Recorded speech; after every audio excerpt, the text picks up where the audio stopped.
Welcome all. We are just waiting for the last people to enter. We always need to get used to the new jingle or the old jingle to know when we really are about to start. So, a very warm welcome, ladies and gentlemen, colleagues, dear friends, to our session this year, a session on Hospital of the Future. And it's really wonderful to see so many people already here in the Valley in the session. We know it's tough competition. It is like it is in health systems, right? There is the hospital and there is primary healthcare in Kursaal. So we really appreciate you coming to the session on the Hospital of the Future, even though it was a tough choice, I suppose. The word hospital comes from the Latin hospes, meaning both guest and host, and it really, the earliest meaning of it was not about technology. It was not about medical specialization or anything the like. It was really about hospitality, a place of shelter, compassion, and dignity. And I've come on my way to Gastein. I somehow saw one of the very early Krankenhäuser here in Austria, in Schladming actually, that was also built in the 16-something, where you saw the development of hospitals. And this development of hospitals from medieval hospices for pilgrims through the scientific revolutions of the 19th century in particular to today's centers of highly specialized care, we see this reflection of hospitals in the needs, values, and challenges of the societies in these times. Today, as we look toward the Hospital of the Future, we stand at another turning point. Our hospitals must not only deliver cutting-edge treatment, but also integrate into wider health and social care networks.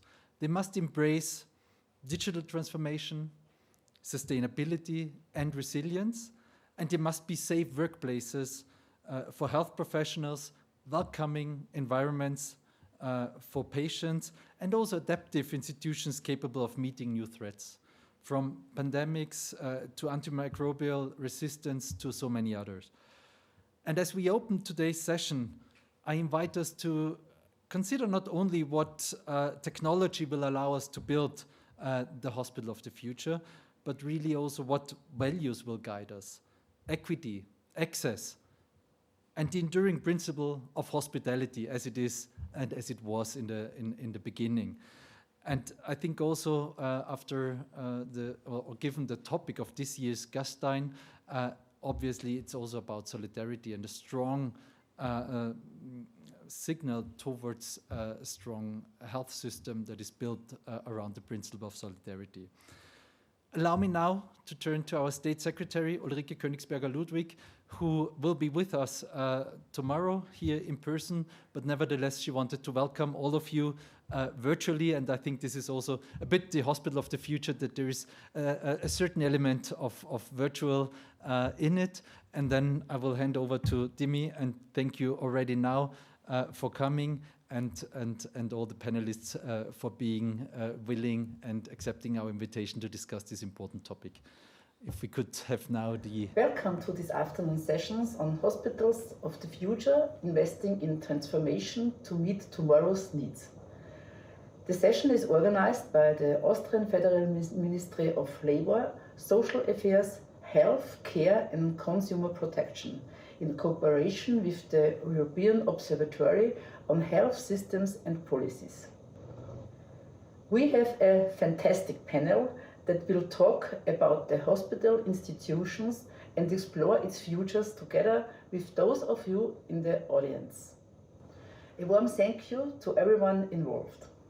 So, what is the purpose of this session? I'm sure that all of us are aware of the challenges European health systems face, like aging populations, budget pressures, and demands of more patient-centered care. In response, more and more hospitals are transforming and focusing on acute and complex cases. At the same time, we see a shift from hospital-focused care to prevention and care delivered outside the hospital setting. Based on my personal experience, discussions on hospital reforms too often only focus on what hospitals should move away from in the context of these trends. Reforms in the hospital structure are often perceived as threats to local identity and access. However, these reforms also present great opportunities to strengthen important aspects like health outcomes, quality and equity. The significance of changing this narrative was recently highlighted during a policy dialogue on future-proofing hospitals that was held among 5 EU member states in Vienna. Therefore, I'm pleased that today's session invites a shift in perspective toward a future where European hospitals deliver high-quality care and reinforce the social contract by ensuring accessibility, supporting populations at risk and embracing innovation. Rather than asking what hospitals should no longer do, we would like to challenge you to envision what hospitals can and should evolve into to strengthen their role as an essential pillars of resilient healthcare systems. With this, I would like to thank you once again for joining our discussions of the Hospital of the Future and hope that you will also benefit from our joint reflections.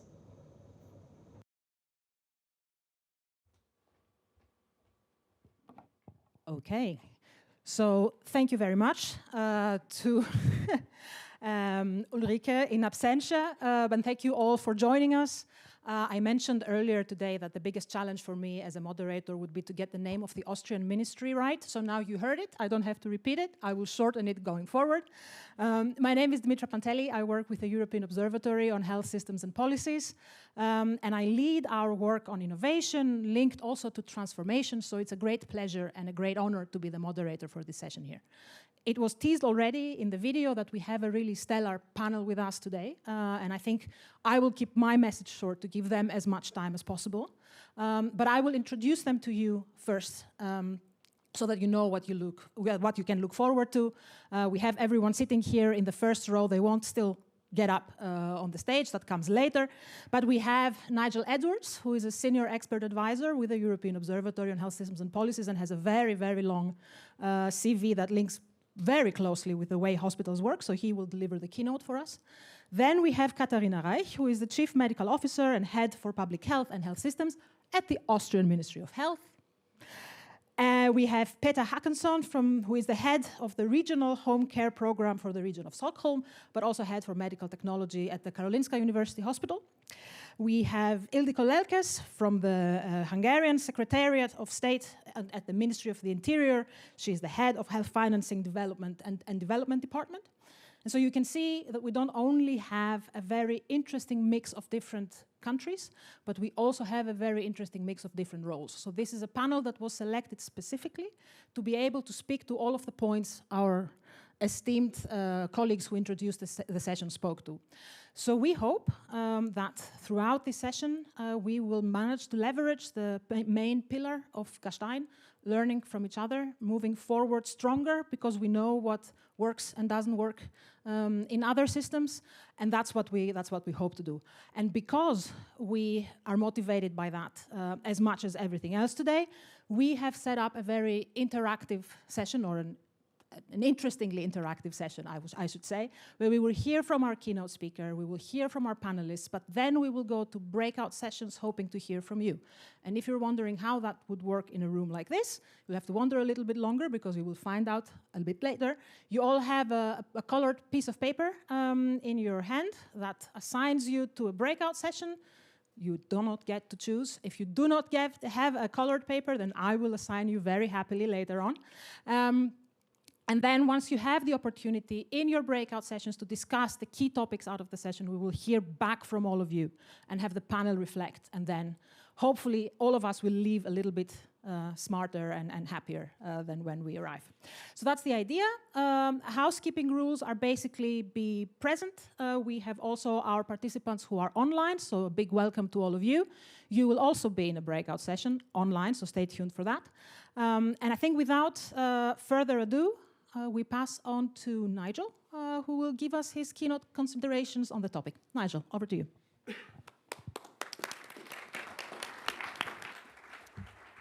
Thank you. Am I on? Yeah, I have 12 minutes, so this will be very high level. When I first started working on hospitals, which was really quite a long time ago, there were a lot of articles saying the end of the hospital is coming.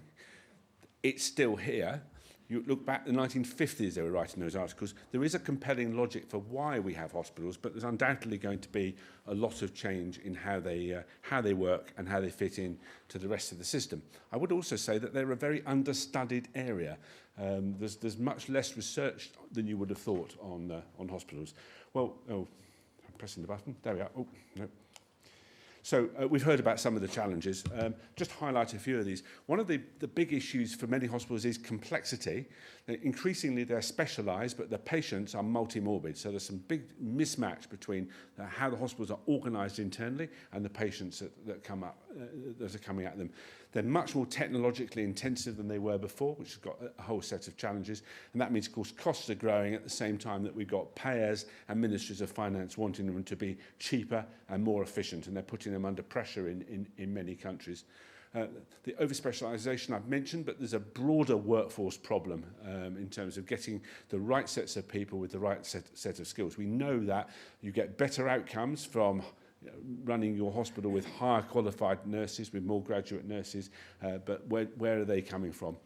We've heard about the challenge of sustainability, of the need to provide an emergency response, and of AMR. So we're all very familiar with those.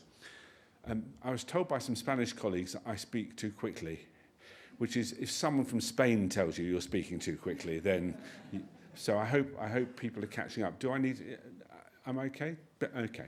Yeah. I'm just conscious that I may be going too fast. So how are hospitals responding to this? Well, lots of change in the hospitals with the reorganisation and optimisation of pathways and processes, often including virtual wards, hospitals at home, the ability to manage patients digitally, remotely, or to provide care in remote settings. So alongside the changes in processes and pathways, to make things more efficient, to also increase the reach of the hospital and allow it to deliver care in other settings and more effectively, and increasingly to partner differently with primary care and be able to provide different types of service. I'll come back to that point later.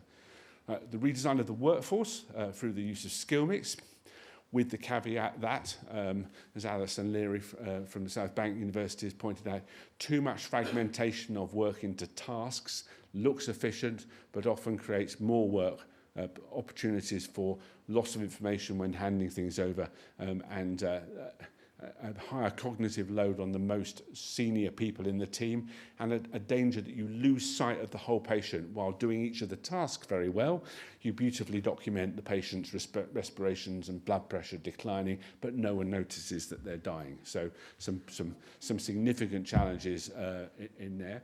I mentioned the need for more generalist skills. The fastest growing specialty in hospitals in the US has been the hospitalist. There's basically an internal medicine specialist whose job is to coordinate all of the care of all of the specialists. And we've increasingly, we've reversed it a bit in the UK, but we've had a problem where cardiologists didn't know about lungs anymore. Or said they didn't. Maybe they weren't. But certainly they didn't have the right levels of general internal medicine skills. But this is an issue in surgery as well.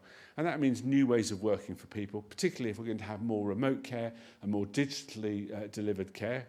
And in the case of surgery, care delivered through robotic assistance rather than conventional surgery. Some quite big challenges in equipping the workforce to deal with some of these new challenges. All of that's got some substantial demands made on management and governance. And a lot of hospitals in the region still are run by people who find themselves hospitals directors without necessarily having the right level of training. And underneath them, they very often do not have the level of middle management support that they need to deliver these complex systems and processes. We've still got a number of countries where, if the government changes, the hospital director changes, which is a big obstacle to continuity of strategy and of making difficult decisions, because if I make a difficult decision that annoys the party that's currently not in government, this probably will not end well for my career. So there's some big challenges about management and governance. and particularly in making big-scale change. I met a politician who told me that the most difficult thing in his political career he'd ever done was shut a small hospital. He'd also was behind the banning of bullfighting in Catalonia and had been to jail for running a referendum on independence. So in the hierarchy of difficulty, hospital change is quite a big one. And then, of course, running sustainable services, both financially, but also environmentally. So inside the hospital, lots of change and a big challenge for managers. But hospitals have tended to think of themselves as isolated, and one of the big shifts over the last few years has been for hospitals to be seen much more as part of a wider system of not just of other hospitals, but also with primary care. So we've seen a very substantial centralisation of highly technical procedures, because at least it's in procedural-based activity, that we do know there is a improved return. You get better quality for higher volumes. This doesn't seem to apply. Once you reach a certain relatively low threshold in general internal medicine, that relationship is less strong. And actually, you need general internal medicine to be quite local. But for quite a lot of the other, particularly surgical specialties, neonatal intensive care, various types of intensive care, most cancer care, and procedural things where volume produces better outcomes. We're seeing increased centralisation, and where you can't get centralisation, the growth of networks. So you do your biopsies and endoscopies and chemotherapy in smaller hospitals. You do your Whipple's procedure in the major hospital. That you have hubs and spokes emerging, and then networks of care where there's at least telemedicine support, if not referrals of patients. That's, I think, an increasingly interesting problem, because network governance is quite challenging. So how do you make that work? We're also seeing consolidation of hospitals in a number of countries, which has got implications for how the markets work and the dynamics of the market, the ability to provide choice, and of course cost pressures for payers, because if you face monopolies, they tend to ask for higher prices, particularly an issue in the US. It's one of the drivers of the cost in their system. But also, while we're centralising some things, the technology, the growth of capacity in primary care gives us big opportunities to take more services out closer to people, to where people live, or to deliver to in their homes, or to shift some of the care into primary care. So in my country, almost all type 2 diabetes is now managed by primary care. The specialist job is to provide oversight support, keep them up to date with the science, and intervene for those primary care practices that have difficulty with elements of the care process. Quite a lot of type 1 diabetes has been transferred in that way as well. So that's a big opportunity to get primary care to be able to have a much greater capacity to deal with their patients, with the hospital providing support, not just running a clinic where they see patients. I mentioned the opportunity for substantial expansions of care at home. I was talking to one large London teaching hospital the other day. They currently operate 120 home care beds. They're hoping to double that to 200 or so over the next few years. A lot of this is aftercare, but increasingly it's also being used to stop patients needing to be admitted.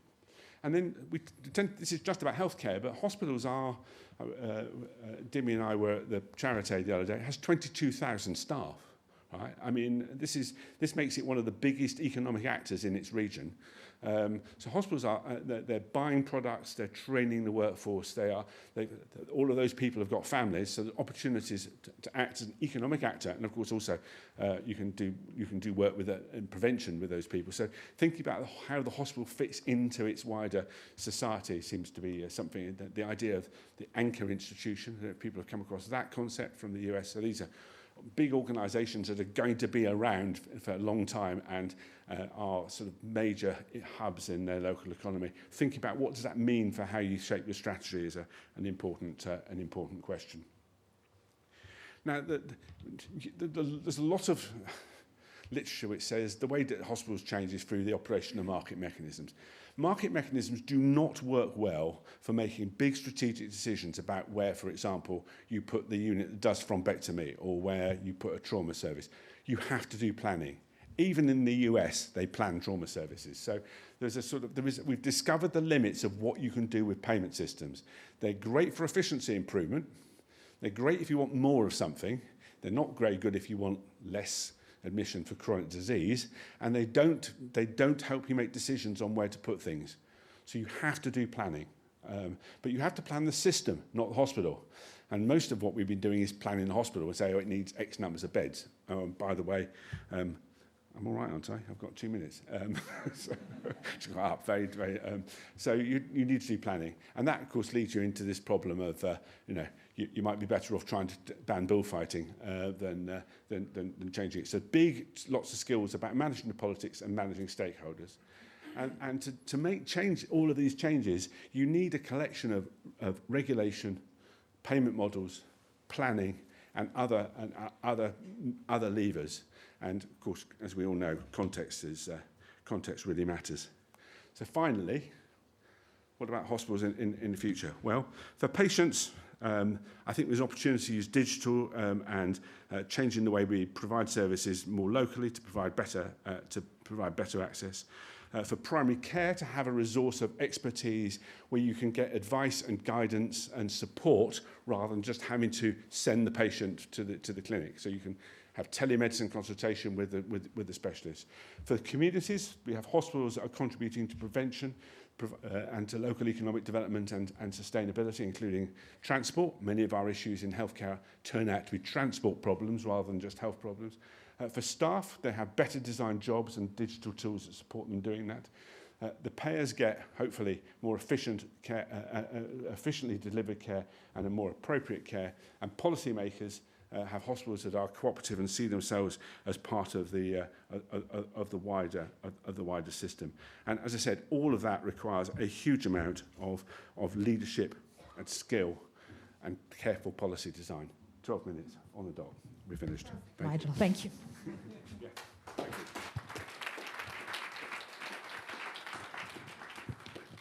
Perfect timing, which is also really incredible given the richness of the presentation. I think before we put up the slide on the panel, if we could bring back the final slide from Nigel, just for colleagues in the room to have a second, and online, to have a second to take another look, because I think this is a really nice takeaway, an upshot of all the different elements that really will predicate whether hospitals will move into the future in a newer role that fits what all of our aspirations are in that respect. And I think we will hear now, or I know that we will hear now from our different panelists how their countries are moving towards those goals, or at least some of those goals moving forward. So I think this is an excellent summary of Nigel's presentations and food for thought for everybody to think about over the next couple of days here in Gastein and beyond. So I think it's the moment to invite our three panelists up to the stage. So please do come up. Perhaps also the moment to give a nod to everybody on, just please do come up and take a seat. To give a nod to everybody online and say, if you have questions or comments, please do put them in the chat function. We have my colleague Julia Zimmerman from the London hub of the European Observatory, and who is part of the Young Gastein program, who is monitoring the online interaction. So we will have a chance when we come back from the breakout sessions to hear from our online colleagues as well. So we welcome everybody up here on stage. We heard quite a bit from Nigel about overall directions and overall challenges and overall aspirations. And I think we're really interesting to hear from you how your countries are moving in those directions. Perhaps we start with you, Katharina. Talk to us about our host country, Austria. Thank you so much. I'm trying the microphone. Okay, everybody's here. Thank you. I'm really happy to be here and to be at Gastein. Stefan Eichwalder is in my team, and I'm really proud of him and this really interesting stage we can be on. Let's talk about our current structural healthcare reform in Austria, where we are focusing both on hospitals, also on the outpatient sector, and I think these two parts, like hospital, outpatient sector, and outpatient sector itself are merging together now. And in our structural reform, we wanted to expand our specialized outpatient clinics, day clinics, and we wanted to upstream facilities in hospitals with the aim to admit fewer patients as inpatients. We created additional funds for structural reform and strengthening this outpatient hospital sector. And we wanted to expand our services, including telemedicine, focusing on funds which can be easily spent on our main topics, because we have a federal country. It's not so easy to get decisions on topics and to drive the money in the right direction. We wanted to strengthen pain care, oncological care, wound care, mental health care. And if we take a look on our OECD health at a glance numbers, Austria has really to make some meters, I think, because the number of our hospital beds in Austria are really high. We have 6.7 versus 4.7 EU per thousand, and our hospital discharges are very high, because we have 209 versus 155 to EU. So there is some meters to go for our hospitals in Austria, and we also wanted to extend our planning and financing.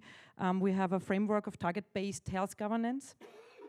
And based on the planning requirements at the federal level, planning at the regional level defines the capacities and regional location of healthcare facilities, as well as their specific and binding care mandates in both the intramural and extramural areas.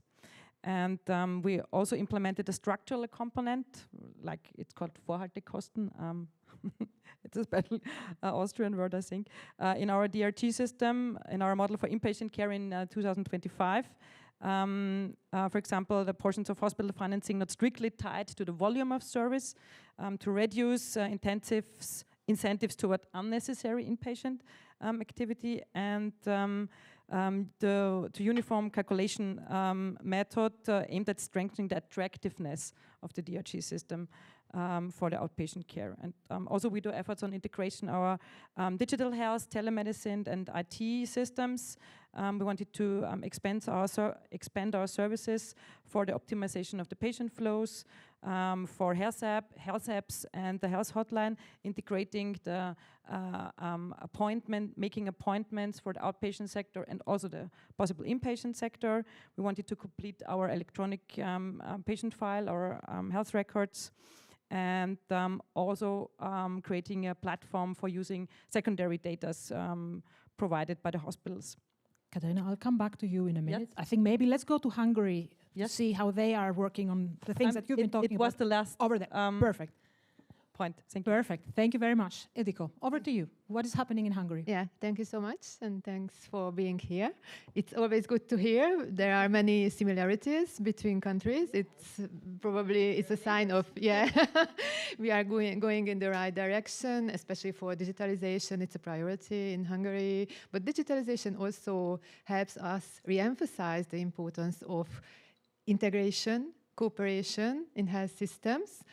Things like interoperability speak about better communication, and it can be generalized, and it has to be generalized to the whole system. And this is exactly what we are doing in Hungary. And it's so good to say we are not speaking about now the gatekeeper function, keeping away patients from healthcare, but we are speaking about connectivity, cooperation, communication, integration. And we have started this in the hospital sector in Hungary like 15 years ago. Hospital sector was really fragmented that time, municipality owned, and then we transferred the ownership to the state. And then we started a gradual reform, which has been accelerated by COVID and all the requirement it has made. And we have established a regional a system organized on a regional basis on the counties, which we have 19 counties in Hungary, plus Budapest, capital. And in every country, we have a leading hospital, which is not quite yet a super hospital, but some of them are really, really big. And then there are all the other municipality hospitals subordinated to this lead hospitals. So the lead hospital is responsible for care coordination, care organization, but also for administrative processes, also for financial processes. So what we are trying to achieve is to have better care, of course, better coordinated care, better use of capacities, less parallel capacities, better allocation of resources, also human resources. This step, for example, complements our efforts in wage policy, retaining hospital staff, because we are able to better allocate health personnel throughout the country. And as we have seen on Nigel's slides, centralization and decentralization is both present in our system as well. So some functions from the central government bodies were translated to the lead hospital, and some functions from the community hospitals were transferred to the lead hospitals. So what has made this process even more supportive is the presence in Hungary of a national-wide e-health infrastructure. We have now a system that is available from everywhere over the country, from every health providers, pharmacies as well. Electronic patient records, patient documents are available, e-referrals, e-prescriptions are available. Also, patients are very much empowered as they have the health app through which they can accede to their documents. They can book an appointment everywhere in the country. So it's, I think, a very empowering thing. And on the other hand, what is, I think, also made a support was the gradual transformation of the paying system, financing. We are gradually moving, as in many other countries in Europe, a bit away from a complete DRG system. We made huge increases in wages of the health personnel. This is financed separately as a fixed element. Also, we are experimenting with innovative payment models like bundled payment. We have very good experiences based on the pilots, less hospitals, less days in hospital active care, also better quality of care. We are continuing our pilots currently. But in order to be good in innovative payment models, or also in DRGs, we have to know exactly what are the costs. Therefore, we are making currently a comprehensive revision of the DRG system. So maybe I finish here and thank you. Continue. Yes. No, excellent, and I think excellent way of picking up the different points from Nigel's presentation and bringing us to Peter, our next speaker, who's going to talk about Sweden. I think you have a very good position being both the head for home care and in charge of medical technology, so both things at the same time. I claim I have the best job in Sweden. Yes, probably you do. Well, you like different things, right, in life? Anyway, I'm with the Karolinska University Hospital, and it represents one of the highly specialized hospitals in the Nordics. We are the biggest hospital, one of the biggest hospitals in Sweden. So, and it's also super expensive, right, to run a hospital like that. We compared figures a little bit here before. We are quite a small country when it comes to population, but it's a huge area we have up there in the north. And we have 2.1 beds per 1,000 inhabitants, hospital beds. So we cut hospital beds quite a lot for the past years. But we also running programs to focus on primary care. So patient-centric care, basically. And since we have been working for some time with primary care development and home care, in Stockholm, for example, we have about 3,000 home care beds, which is about the double the amount of hospital beds already. And these are done in primary care. Okay? So what is happening now is that we need to, first of all, we are not too worried about, emptying the hospital. We will have patients in our hospitals. We are pretty sure about that, coming back to Nigel's challenges, or our challenges described by Nigel. So we believe that the way we, as a hospital, should interact with primary care is to actually try to send out the patients that we have inpatients in hospital, highly specialized care, and add them to a home healthcare program, which is somewhat different from the home healthcare programs that we are running already. The responsibility of the patients will lie in the hospital. It will be with the hospital still. And we need to find a way to collaborate with existing home care providers in primary care. And also, digitalization is a very important part there, because we cannot afford to send nurses home to the patients. We don't have the nurses. We don't have the staff.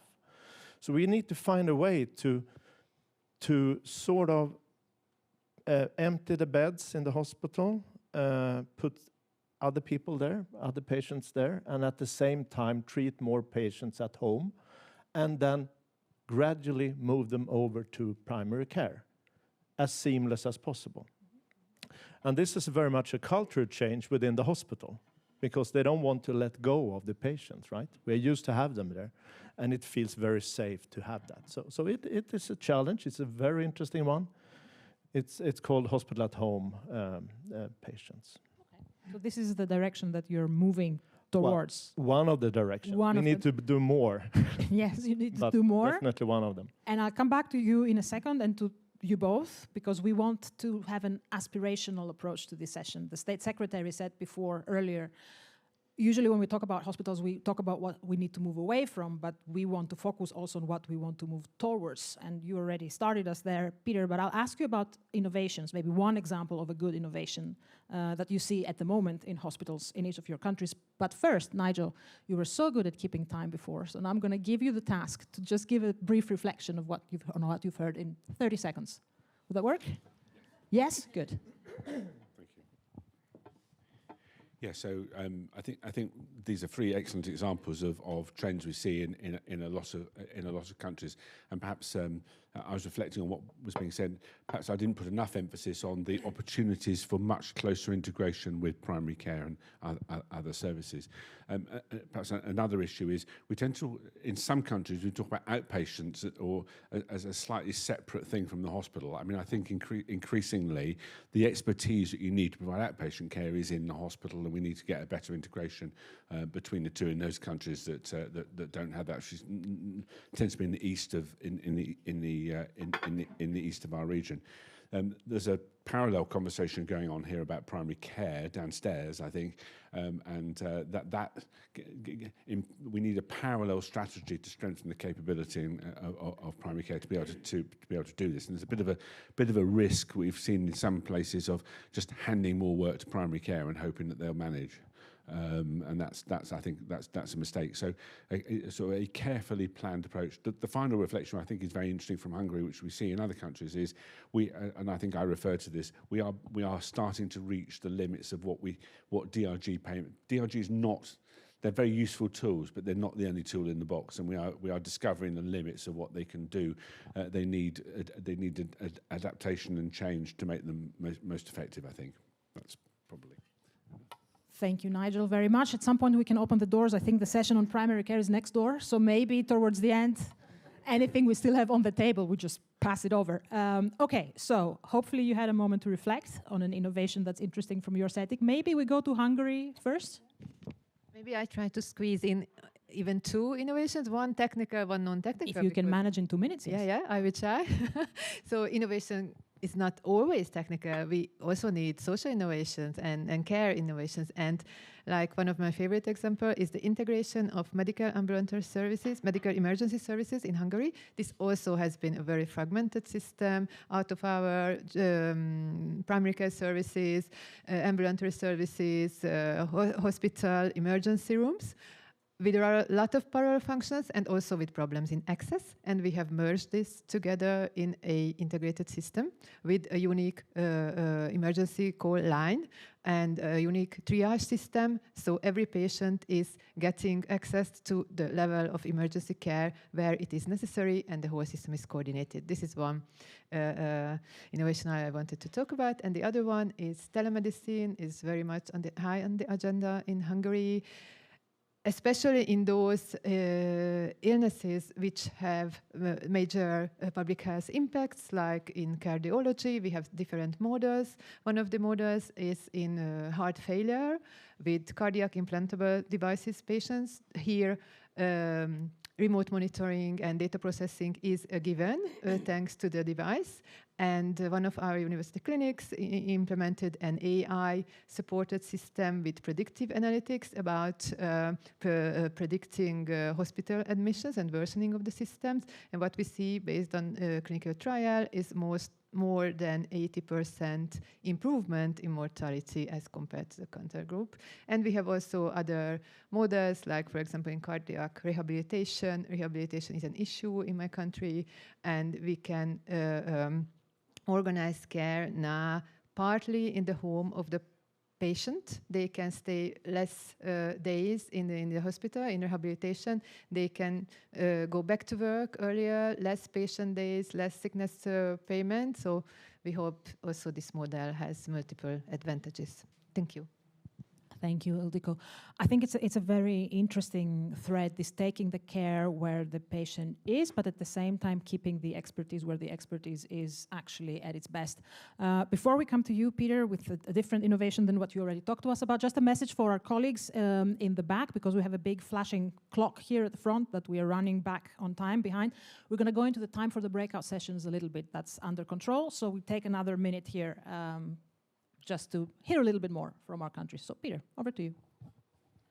Well, COVID was an accelerator for innovation for most of us, I think. And we have there are so many things coming out of that. We already heard it. I mean, all people in Sweden have the unique ideas so that they can log into digital services in a safe way. So basically, we can send out questionnaires and they can order tests and stuff like that in a secure way. That is great. But when you add things to that, like, for example, novel ways to send in blood samples, you can actually start accelerating that. So there are new kind of tests where you put a little drip of blood onto a piece of paper that is dry, and then somebody picks it up. It could be, for example, an Amazon driver on his way back, dropping it off to our hospital laboratory in a super cheap way. And when you do that, you can start collecting samples which add up to the remote monitoring services that you spoke about. And suddenly, you have a pretty good system to scale home care in a very cheap way. I think that's a brilliant way.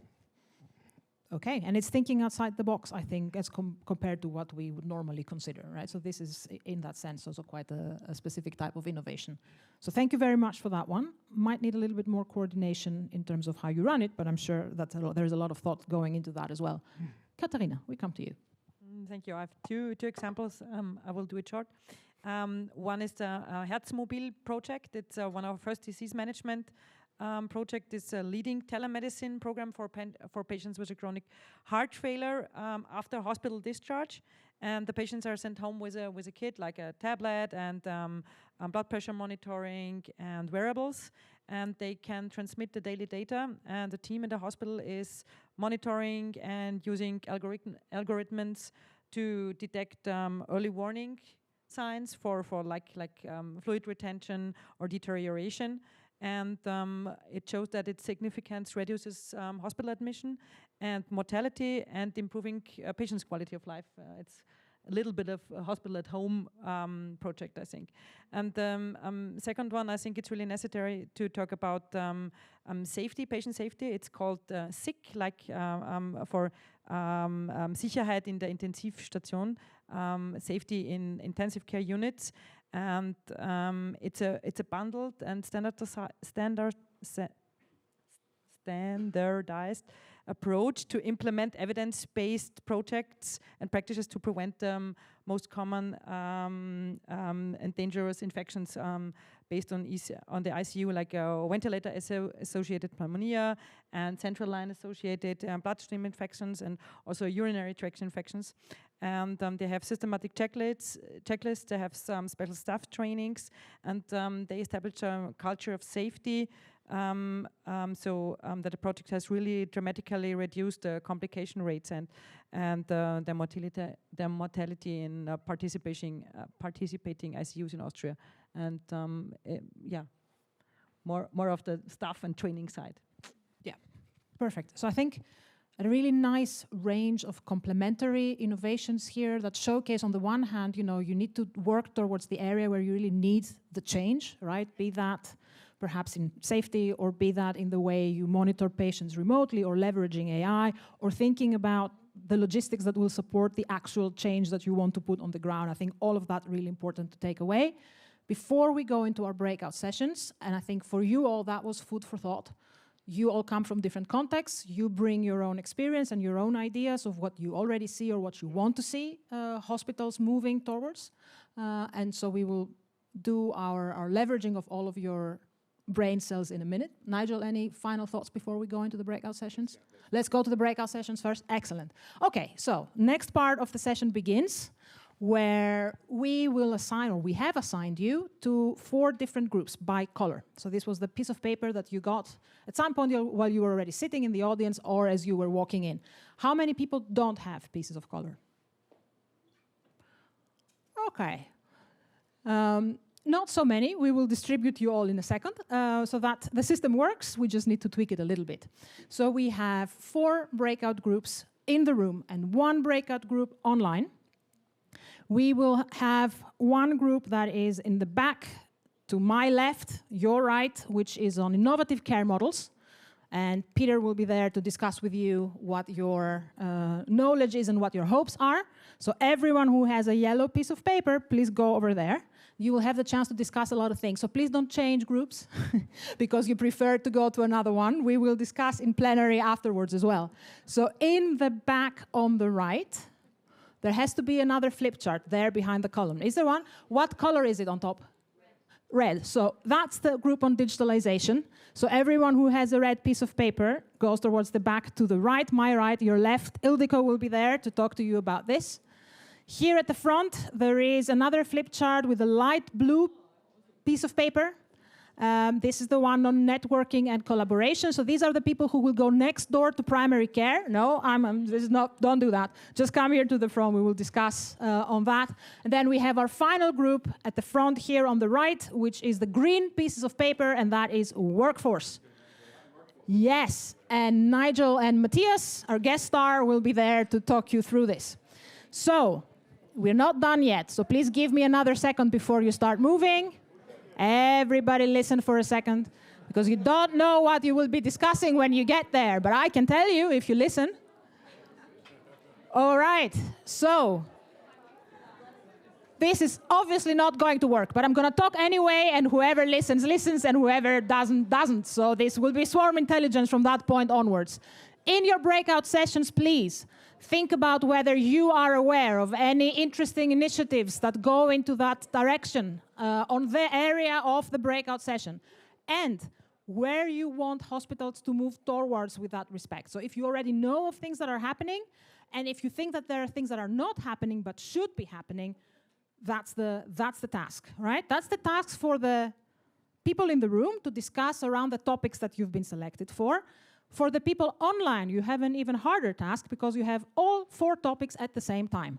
So basically, you can discuss whatever you like along those 2 lines across the 4 topics. And Julia will be the hero who will try to summarize that, together with Teresa here in the front. You have about 10 minutes. At the end of the 10 minutes, I will ask each group to report back to the plenary so we can reflect on the panel. And the 10 minutes start, yes, now.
Wrap up slowly, please.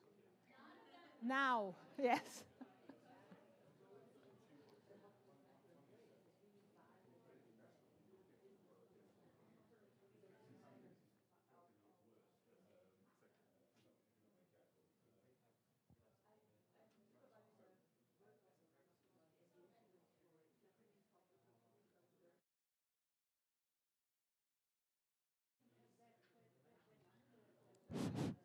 And so I've been given back the power of loud speech. So I would ask everybody to finish their sentence. Finish the sentence that you're talking through right now. And then take your seats, please. Everybody take a seat. It doesn't have to be the seat you had before. Just grab a seat that's closer to you.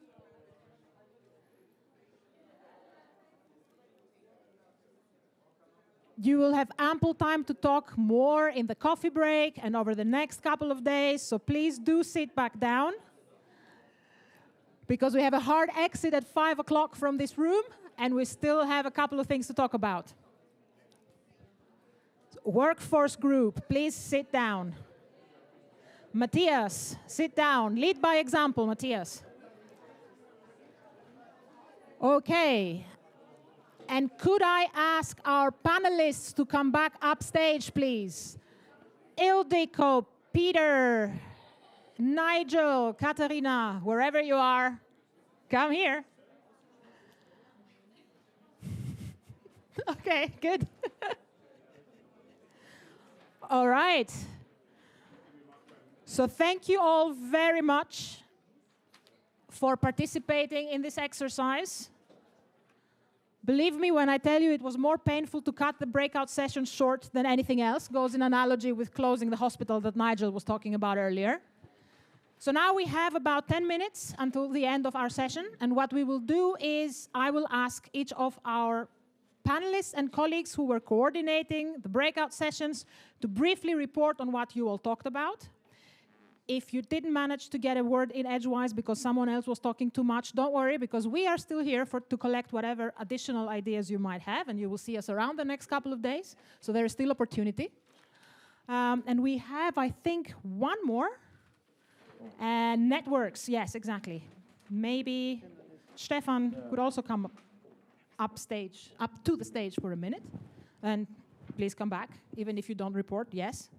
And maybe we start with Nigel as our best timekeeper so far. Don't let me down, please. Okay. Yes. Okay, go. So there's a big theme here in training staff with additional skills. Mental health came up as a particular one. There's also opportunities to have advanced practice nurses, particularly for management and monitoring of chronic diseases, who can work between the hospital and the community. And that led us into a discussion actually which is slightly outside of the hospital, which is about the deployment of community health workers and much better use of volunteers, which might also help us with another theme about how do we get the skills, the nursing skills, to expand home care. It's a potentially more attractive job, but you're working autonomously. It's a different way of working, so there's a challenge in equipping people for that. And then, sort of underpinning all of that, we need better workforce and human resource strategy. There's opportunities to do that better across the region, across Europe. But at the moment, this is not taking enough account of the changing models and changing care delivery systems. And there's something really to do about that. And the other bit of that strategy is actually a much better focus on retention, rather than finding new people. We actually have to keep the ones we've got. Thank you. Keeping the ones we've got and adapting to new models of care and the way care is reshaped. And there we go. New models of care. Tell us what you talked about. So, hello, can you hear me? Yes. Yeah. Maybe not. I'll try this one. Great. So this has been very challenging to conclude, I think. But I'll try. We had a flood of ideas coming out.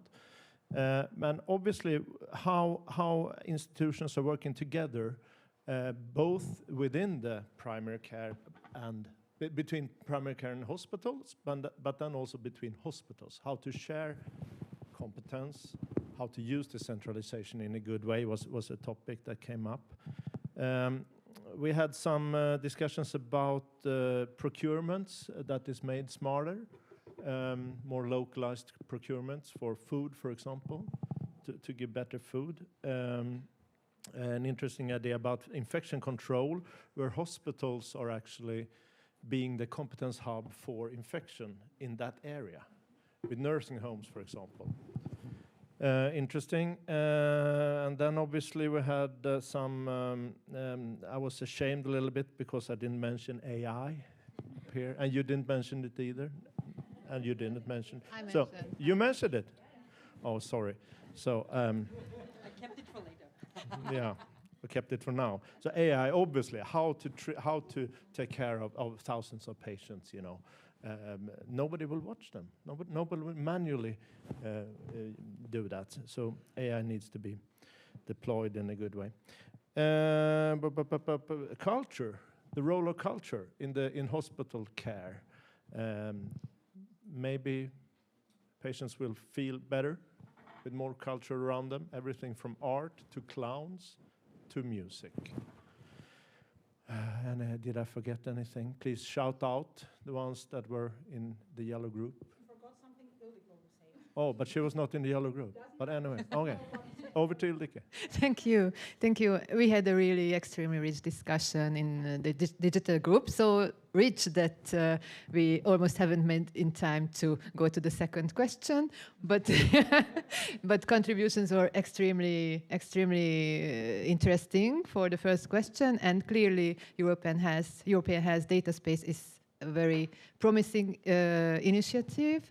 Everybody thinks for the linkage of data and also for preserving the integrity of care, it is a really important one. And also some of the hot topics, national digital system, national e-health networks.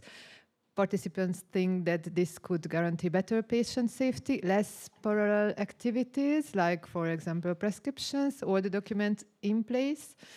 And it is also cost-effective, of course, for that reason, that examinations shouldn't be repeated. Also, personal data protection is very important in these systems. And of course, e-prescriptions, e-registrations, or e-booking systems, appointment booking systems are now some features that some countries that have already in place these national e-health infrastructures are currently working on. And this could guarantee better patient pathways. E-vaccine pass was mentioned, e-parent-child pass to replace paper-based documentations. AI chatbots, more like a wish in this moment in Europe to use in public healthcare systems.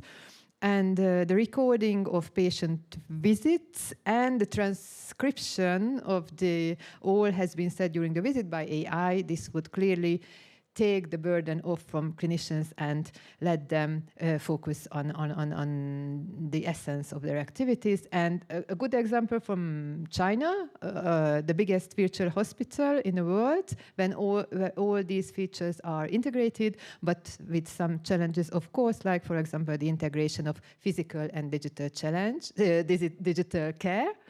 And so the thoughts, we had very few time to think about the future, but the discussion revolved around patient-centered care, more comfortable for the patient, more empowering for the patient. So clearly, this is the direction that we should go towards. Yes, and clearly we got the right participants in the right session, because that was the whole idea behind it. And we have one guest star for the final group. So Pia from the Ministry of Health, in Austria. There we go. Thank you. I'm happy to report back from the Collaboration and Networks group. And we also had a very rich discussion. We tried to separate the discussion into ongoing initiatives, but as well discuss the future with more potential for improvement. And so for ongoing initiatives, we started out with talking about hospital networks and mentioned ongoing initiatives, like I said, like ERN or HOPE, but also the collaboration between different hospitals, but then as well between different sectors, and that there should be more synergies, that referrals should be made easier, that the collaboration should just be improved. And as well as an ongoing initiative, we discussed safety culture and quality management and quality improvement, which also is an ongoing initiative, but we have room for improvement in, I think, all of those areas. One issue that we discussed was clinical research, which we actually split in the middle because it is ongoing that there's shared trials between different hospitals or between different sectors, but it could be improved. And then we had the facilitators or the future improvements, and we mentioned, for example, the European Health Data Space, which might, for example, facilitate those improvements in clinical research or in referrals and synergies as well. We had payment mechanisms, as we've heard before, which are currently maybe not the best to reflect those synergies, and that hospitals should really be, well, that financial incentives should be tied to those synergies. And then we also discussed leadership and strategy and vision, which I think goes very nicely with the vision of this session in order to talk about hospitals, what they really should be doing in the future and how they see themselves, and not only what should be not done in a hospital. Wonderful. Thank you very much, Pia. And we see also the boundaries between the groups clearly were not very tight, and that's obviously a manifestation of the fact that these things all hang together. Julia, I'm going to come to you in a second. Before that, I'm going to warn all of you that you will have 1 minute strictly each after Julia tells us what the online group said to let us know what your key takeaway is from this session with any of the hats that you have on that you want to use and what you will take back to your country. So get ready for tight timekeeping. But first, what do our online friends say? Thank you, Dimi, and thank you to all the online participants that have shared their experience.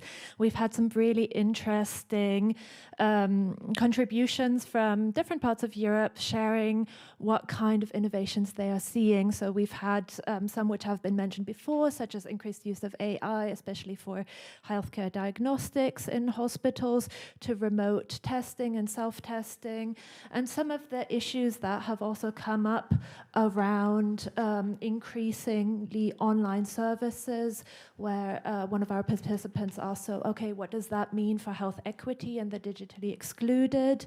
And also, what does the wealth of new monitoring information that we get remotely mean for clinical decision making, and how can we use this data well? And last but not least, a very interesting point that I haven't heard so far is the role of hospitals in health promotion going forward and how hospitals can contribute towards that. So that summarizes some of the main points of the online discussion, and thanks again, Dimi, and to the online community for your inputs. Yes, thank you very much, Julia. That was a Herculean task that you had and the online group had, and I think you just dropped a main point here that we won't have time to answer in the 30 minutes that we have left, the role in health promotion. It was mentioned very briefly, but I think we can think about that for next year's session, maybe. Right, so we come back to our panel for their thunder and lightning round of final takeaway points. Nigel, I'm looking at you because obviously you're my MVP when it comes to timekeeping, so we start with you. So there's a set of actions for policymakers around regulation, payment systems, having a vision, strategy, working out human resources. For the hospitals, about how they learn to collaborate with each other as in networks, and how they integrate more closely with primary care, and managing those interfaces. So there's a big leadership and governance challenge about how you learn to do that. A couple of things we've not actually mentioned enough. I think the health promotion one, I think I did mention it, but I think there's more to do there. Creating environments which are nice to work in and nice to be cared for. Many hospitals are not great environments for either. We haven't perhaps paid enough attention to that. I think this point about generalism and how the workforce needs to shift to deal with it. And then we're very optimistic about digital, but one of the major reasons for burnout in doctors in the US is the digital systems they're using. Right? So we can have digital systems and make everything worse. So the challenge is how not to do that. Perfect. Thank you, Nigel. I think it tempers it very well. Yes. It tempers very well enthusiasm and reality, but we are going for enthusiasm in this session, so yes, keep going. Peter, over to you. Thank you. So I will mention one thing that I don't think anyone mentioned, but we in this room there are so many competent people when it comes to processes, regulation, reimbursement schemes, policies, okay? What we see that we are lacking some of this when we're changing the healthcare. But it's one thing that should never be underestimated, is that if it's good for the patient, if it's really, really good for the patients, our clinicians in the hospital, they will do it, regardless of reimbursement, regardless of regulation. Hopefully they won't break any laws, but they will do it. You will never need to drive it. I think finding these sweet spots is really pushing the rest of us to enable them to scale it up. And I guess in that sense, maybe the role for the future is then how do we adapt the regulation, the governance, the payment mechanism to enable that, right? Okay, great, thank you. Ildiko, over to you. I'm in an extremely difficult situation because this was exactly my thought. So, all right, of course, yeah. So the group work didn't contradict towards I see and what we see in the world. There is an overwhelming interest in digital care and digital models and AI, but we should know that the only way to realize the full potential of these tools is to also be able to bring about those policy innovation, social innovations, payment system innovations that are necessary. So without this, I think it is not a given that everybody, patients can fully benefit from all these advantages that now we are dreaming of, basically. Thank you. Katharina, I think I may, okay, try your microphone. The last sentence from me. When I think of the sense on all these works before, maybe I think the future hospital is highly responsive, data enriched, and precision guided, I think. And this should be the environment where all the healthcare workers can work patient centered, and also the environment should empower the clinicians to exercise the highest level of empathy skills, and I'm looking really forward in this future. Thank you very much. I think a lot of food for thought for those of us who work in hospitals or with hospitals or both. A lot of good ideas. I think as all of us, you mentioned, the point is in the implementation of how we actually make it work. So I'm already applying for next year's session for that to be the topic of how we actually put these ideas in practice. Thank you all very much. I think we are almost on time. Thank you all very much for participating and for the great breakout sessions and enthusiasm that you brought. We're still here if you have additional ideas or comments. Enjoy the rest of the conference and see you again soon at a hospital session here in Gastein.